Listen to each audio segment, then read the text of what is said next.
Since my last tour, I've got married and had a child, which is why the tour's really called The Old Man, in the sort of colloquial sense. Oh. The applause of people who don't have to live with me there. Well done. You're all off the hook. So I called it The Old Man in the colloquial sense. You know, oh, what's the old man up to? Oh, he's upstairs turning lights off. You know, I've been very lucky to find the woman who completes me, and my wife is very good at turning lights on. Leaving the fridge door open, that kind of thing. You getting anything out of the fridge? Huh? Didn't think so, since you're in the fucking lounge. Say it to her face, John. Say it to her face, John. No, thank you. She'll find out when the DVD comes out. And by then, I'll be in the shed. No, I'm very lucky to have got married, let's be honest, because these aren't jokes. I'm like this all the time.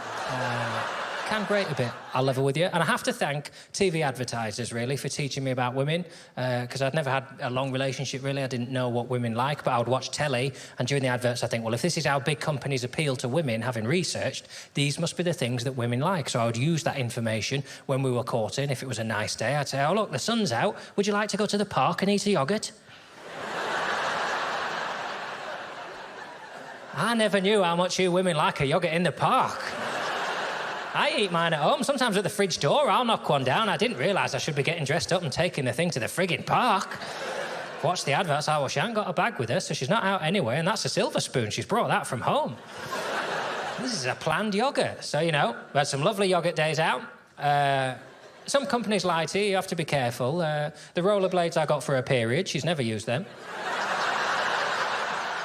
Not once. Not even to make me feel better. Still in the box with the white jeans.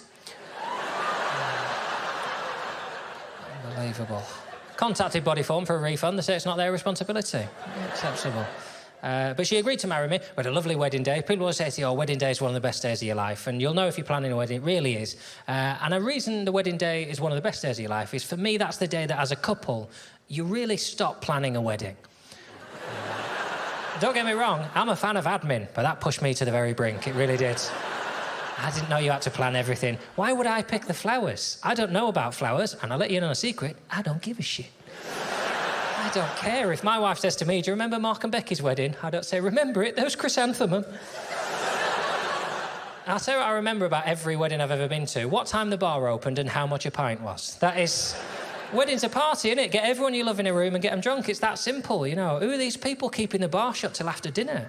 Are you worried people are going to have fun too early? Get the bar open. Oh, don't worry, there's a bottle of each on the table at dinner. Is there? Lovely, nice, warm bottle of white wine between 12 of us. That will lube up the chit-chat. Perhaps when you get back from the honeymoon, we'll have a quick chinwag about how interesting you think your friends are. Just get the bar open. I don't understand. There's so much rigmarole around weddings that doesn't need to be there. Do you know what I mean? I didn't want to cut the cake. I don't understand why in the 21st century we're still making a display. I think people have seen cake now. You don't need to call them back in the room. Get in there, they're going to slice up a fruit loaf. Holy shit!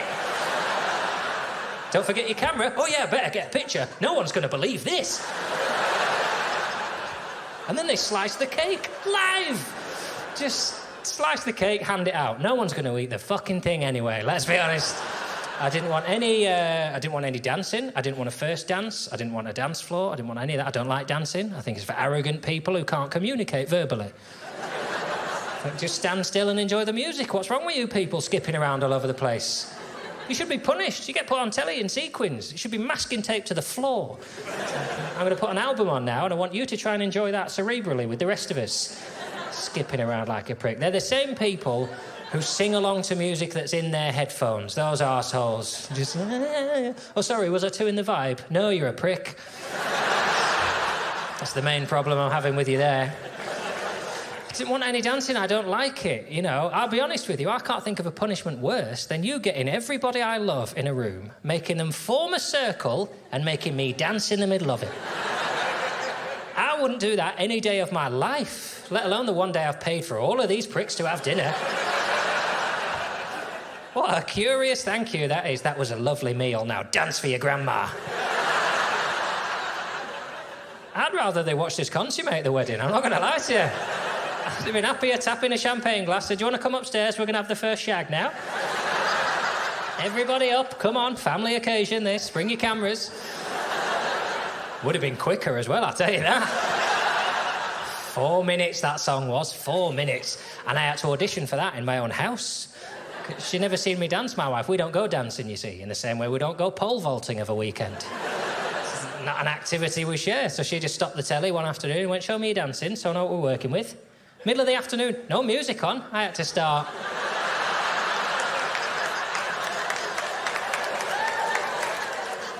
Is it this? She was really staring at me like that. I thought, bloody hell, I'm nailing this. She spoke up after a couple of hours. She said,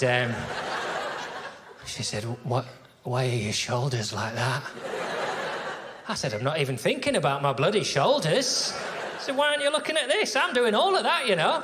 Left foot, bounce. Right foot, bounce. She said, no, you need to move your shoulders as well, John. I said, well, I can do, but something else will stop.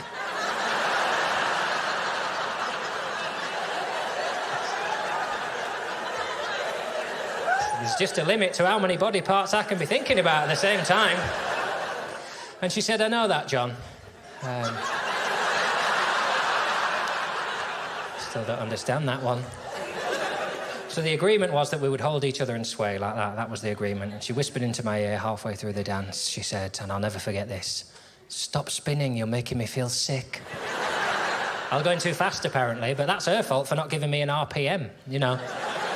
I need facts and figures. I knew something was wrong when I felt her feet lift off the ground. I thought, a bit too much centrifugal force on this. It's more of a twizzer than a dance, but I was having such fun at that point.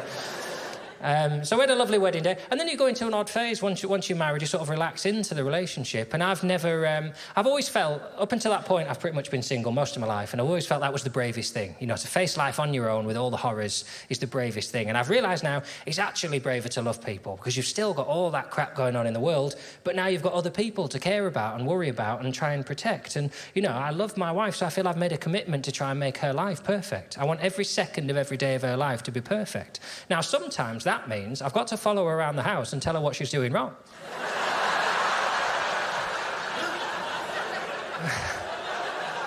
Because I think she obviously hasn't noticed. So I'll have to tell her because I love her that much. Now, it turns out some people aren't ready to be loved as fiercely as I love. I love from the first minute of the day to the last, and she describes that as quite claustrophobic at times. I'm not going to lie to you. But I'm not just being an arsehole. None of it's just like mad rules. I don't just say, we only eat green things on Wednesdays. Everything I do is because I've looked at it and I think, well, if we carry on doing that this way, one day we're all going to die. That's the conclusion. So I have rules and regulations for doing certain things in order to protect the people I love. Now, I don't mean protect... I don't want this to be seen as chauvinist material. This isn't a man protecting a woman. I don't mean it in a kind of Liam Neeson kind of, if somebody takes you, I will find you. Liam Neeson there from the films. Well, you've seen him. I don't mean it like that. My wife's very aware if she got taken in that sense, I'm probably not going to get there in time. Let's be honest. It's not my strength. Travel's too tense, isn't it? It's not like that. In the film, she gets taken. He's killing people in the next scene. And it's not like that, is it? You have to book your flights, find your passport, get to the airport. Do you drive to the airport or get a taxi? Obviously, you want to drive, because then you're straight off, aren't you? But you've got to park. Now, they don't show any of that, because that would be a weird scene in the film, wouldn't it? Cutting from her getting tortured to him on that little bus. Oh, excuse me, sorry. Have a lovely holiday. He's on the flight 4 or 5 hours. He must eat something, but again, that would look weird, wouldn't it? Can I ask, is the pie gluten-free? Are you off on your holidays? Oh, no. No, my wife's been abducted. Yes. On my way to kill the assailants. But, well, I'm bloody useless hungry, so I'll have something to eat. I'll have the Shiraz as well. That'll just settle me. So, no, I don't mean... It's not protecting that sense. I think if you love people, protecting them is making sure they're happy and motivated and they eat right and they sleep and all those things. And some of it is making sure they don't come to harm. So, for example, now, if we drive somewhere, I tend to drive because I've passed my test and she hasn't. So that's the first thing I do.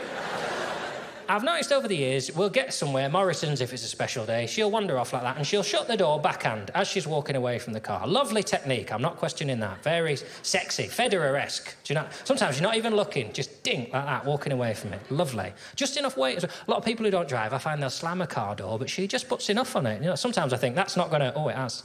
Oh. That's just clicked in, that's nice. That's nice. So I've got no qualms with that. You know, some people say I'm a bit too into the way she closes doors, and it's a bit weird. But if you've never watched your loved one shut a door, just sit back and enjoy it. Anyway, what I've noticed is over the years, she tends to push the window of the car door like that. You don't push glass, do you? Glass isn't for pushing, it's brittle, isn't it? Especially in the winter months when it contracts by night and expands by day. It's getting more brittle, isn't it? One day we're going to get to Morrison, she's going to push the window, the glass is going to shatter, slice her arm open, she's going to bleed to death in front of me. And thanks for all your laughs there, I appreciate that.